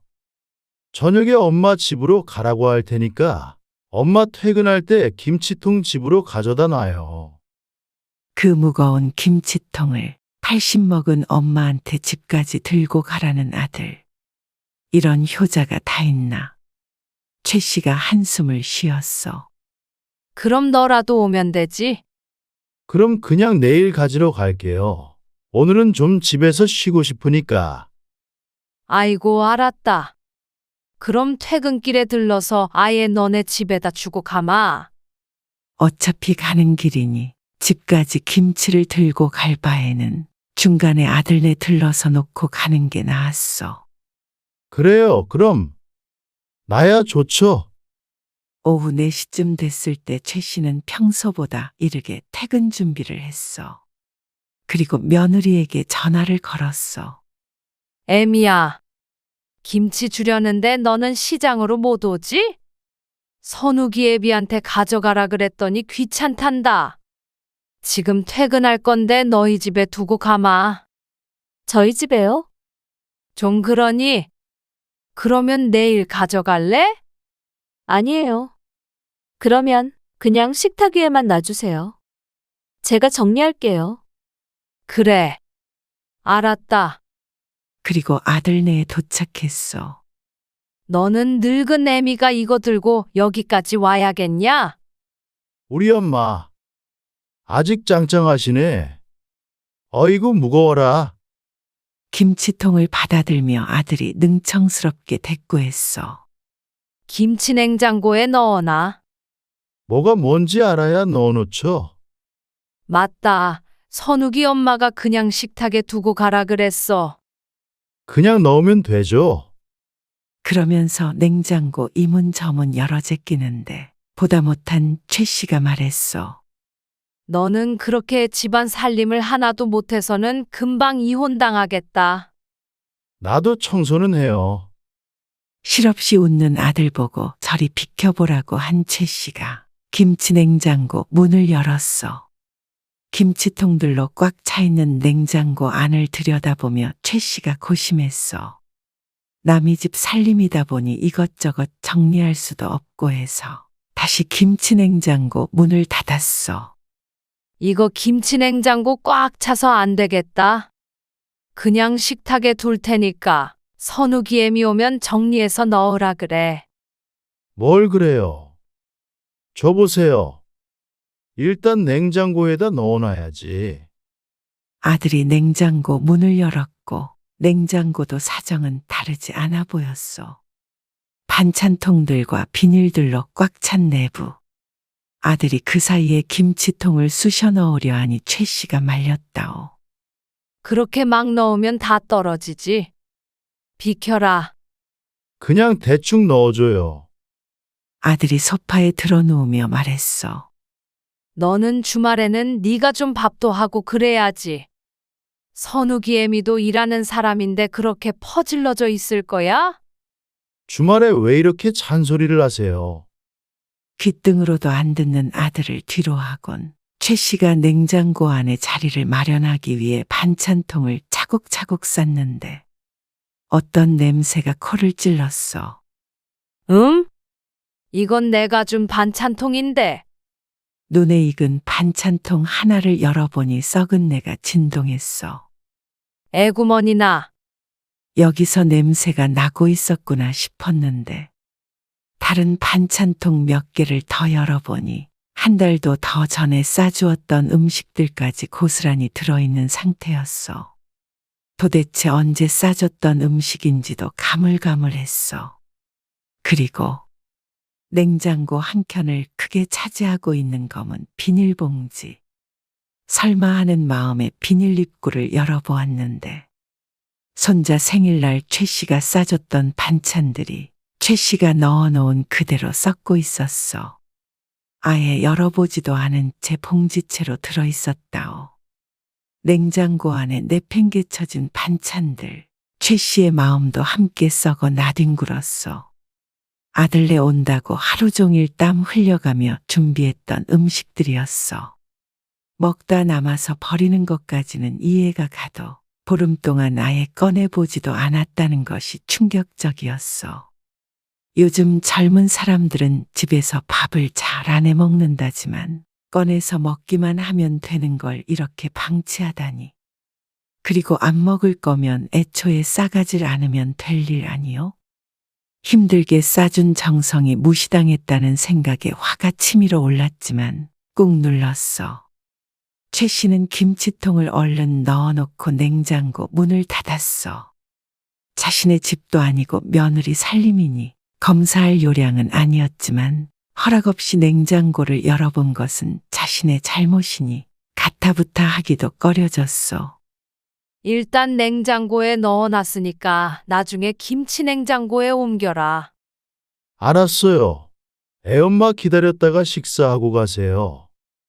됐다. 집에 가서 쉬련다. 그럼 1층까지 모셔다 드릴게요. 담뱃갑을 챙기며 아들이 일어났어. 김치통 들고 올 땐 마중도 안 나오더니 담배 피러 갈 땐 벌떡벌떡 잘도 일어나는 아들의 괜스레 서운함이 더 커졌어. 그렇게 둘이 함께 나왔는데 1층 입구에서 안으로 들어오던 며느리와 마주쳤어. 어머니, 아직 계셨어요? 벌써 가냐는 것이 아닌 아직 계셨냐는 말이 무의식 중에 며느리의 마음을 보여주고 있는 듯 했어. 평소 같았으면 별 의미를 두지 않았을 말이지만 좋게 받아들이기가 힘들었어. 어쩌다 보니 그렇게 됐다. 이제 집에 가던 참이야. 김치는 애비가 냉장고에 넣어달래서 넣어놨으니까 나중에 김치 냉장고로 네가 옮겨라. 냉장고예요? 며느리의 안색이 창백해졌어. 그래. 이만 가볼 테니까 어서 들어가 봐라. 최 씨의 귓전에 모기만한 목소리로 잘 가시란 말이 흘러들었지만 못 들은 척 코너를 돌았어. 며느리의 시야에서 벗어나자마자 최 씨가 잠시 서 있는데 곧이어 아들과 며느리의 목소리가 들려왔어. 그러게 당신이 시장에 가서 김치를 가져오지. 왜 어머니가 집에 오시게 해? 엄마가 갖다 주면 좋지. 왜? 아니면 당신이 아까 시장에 들려서 가져왔으면 됐잖아. 거기 가면 옷에 김치 냄새 배서 하루 종일 신경 쓰인단 말이야. 젓갈 냄새 풀풀 나는 거 싫어하는 거 알면서 그래? 참, 그러면 김치는 왜 먹는지 모르겠네. 지금 그게 중요해. 그리고 왜 어머니는 남의 집 냉장고를 열어보셔? 너무 경우가 없으시잖아. 경우 말이 좀 심하다. 아들 집이 남의 집이야. 그리고 내가 김치 좀 넣어달라 그랬어. 왜 이렇게 예민해? 거기 어머니가 주신 반찬들 들어있단 말이야. 반찬이 왜? 지난번에 주신 것도 그대로 들어있어. 뭐, 왜 그걸 다 안 먹고 넣어놨어? 다 먹긴 그걸 어떻게 다 먹어? 우리 중에서 집에서 밥 먹는 사람이 어딨다고. 그건 당신이 안 차려주니까 내가 못 먹는 거지. 아니, 그러면 싸우질 말던가. 싸주시는데 어떻게 됐다 그러니? 김치통만 얼른 넣어놓고 가신 거야. 못 보셨겠지? 아들은 투덜투덜거리고 며느리는 그런 아들을 나무라며 화를 냈어. 당신이 그냥 어머니한테 이제 반찬은 사 먹겠다고 말 좀 해. 그동안 맛있다고 연기한 건 당신인데 왜 나한테 그래? 나만 못된 며느리 만들고 싶어서 그래? 그러게 안 먹을 거면 진작 버리지. 그걸 냉장고에 그렇게 처박아도. 어머니가 열어보실 줄 알았으면 치웠지. 그럼 당신이 살림하던가. 말다툼을 하는 며느리와 아들의 목소리를 듣고 있던 최 씨는 이내 귀를 막고 빠른 걸음으로 아파트 단지를 벗어났어.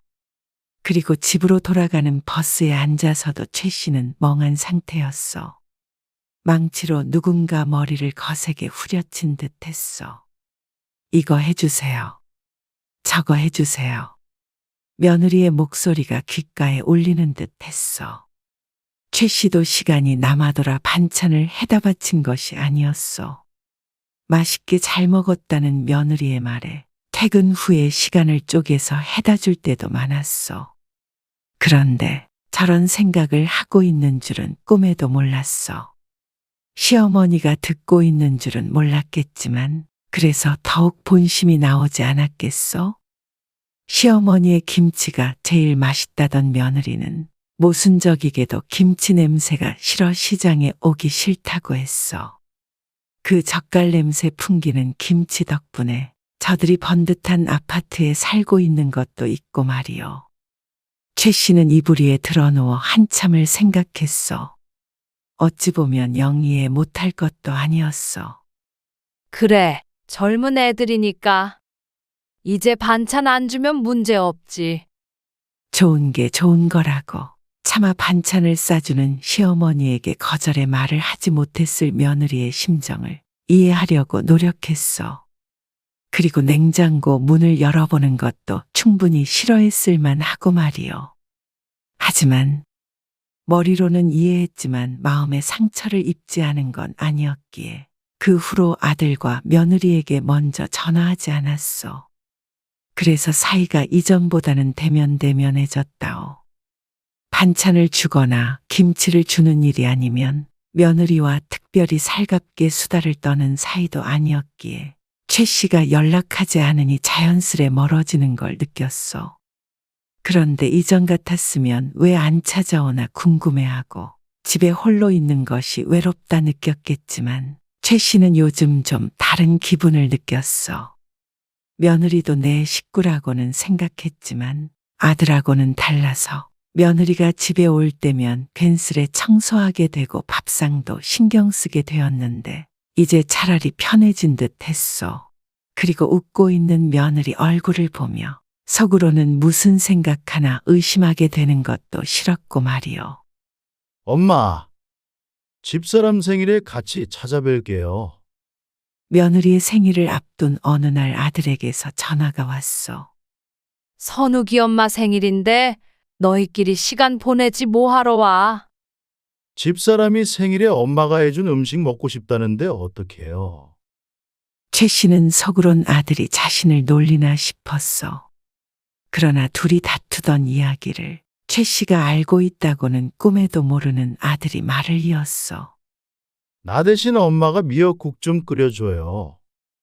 그래, 알았다. 최 씨의 집에 왔을 때 아들과 며느리가 밥을 맛있게 먹었던 것까지 거짓은 아닐 것이었어. 며느리의 생일날까지 꽁에 있기엔 자신이 너무 옹졸해지는 듯하여 아들에게 알았다 대답했어. 그리고 며느리의 생일이 되었을 때 여느 때와 마찬가지로 생일상을 차려놓고 기다렸어. 역시 우리 어머니. 며느리 생일상 차려주는 시어머니 덕분에 제가 주변에 자랑 많이 해요. 그러니? 식후에 과일까지 먹은 뒤에도 아들과 며느리는 집으로 가지 않고 앉아 있었어. 엄마, 오늘은 반찬 안 싸줘요. 조금만 해서 남지를 않았네. 둘러댄 최 씨의 말에 아들은 미련도 없어 보였어. 그건 그렇고 오늘은 왜 며느리 용돈 안 주세요? 여태 방바닥에서 엉덩이를 안 떼고 있던 이유인 듯 했어. 어쩌냐, 내가 오늘 현금을 못 뽑아왔다.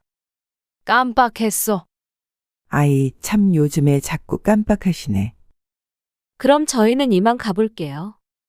며느리가 어색한 미소를 지으며 자리에서 일어났어. 돈을 주어도 안 주어도 금방 일어나는구나. 속으로 생각했어.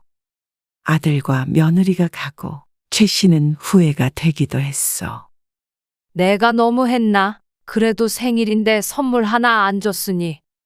사실 용돈 봉투는 진작 준비해 놓았는데 반찬이 어쩌고 저쩌고 하는 바람에 기분이 상해서 주지 않았던 것이요.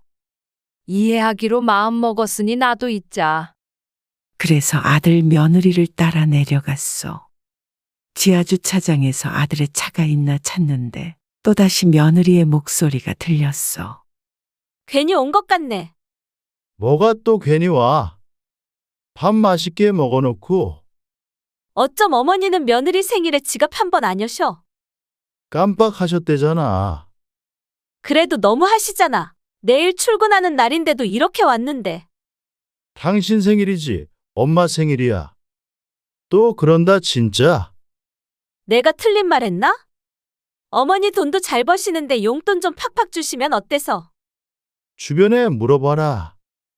당신처럼 용돈 많이 받는 며느리가 있는지. 주시다 안 주시니까 그렇지. 아무튼 괜히 왔어. 최 씨는 부들부들 떨리는 손으로 돈 봉투를 냅다 집어던지려다 다시 팔을 내렸어. 그리고는 그대로 뒤를 돌아 집으로 향했어. 돈 봉투를 던지며 이것 먹고 떨어져라 하고 싶었는데 그마저도 아까웠어. 봉투에 들어있는 돈이면 알뜰히 살면 한 달 생활비에 맘먹었어. 80 넘어 돈 쓸 데 없으니 아낌없이 퍼주자 생각해서 아들 며느리 손자에게 퍼주었지만 최 씨가 부자라서 혹은 돈 아까운 줄 몰라서가 아니었어. 최 씨는 아직도 구멍난 양말을 3번, 4번 기워서 신는다오.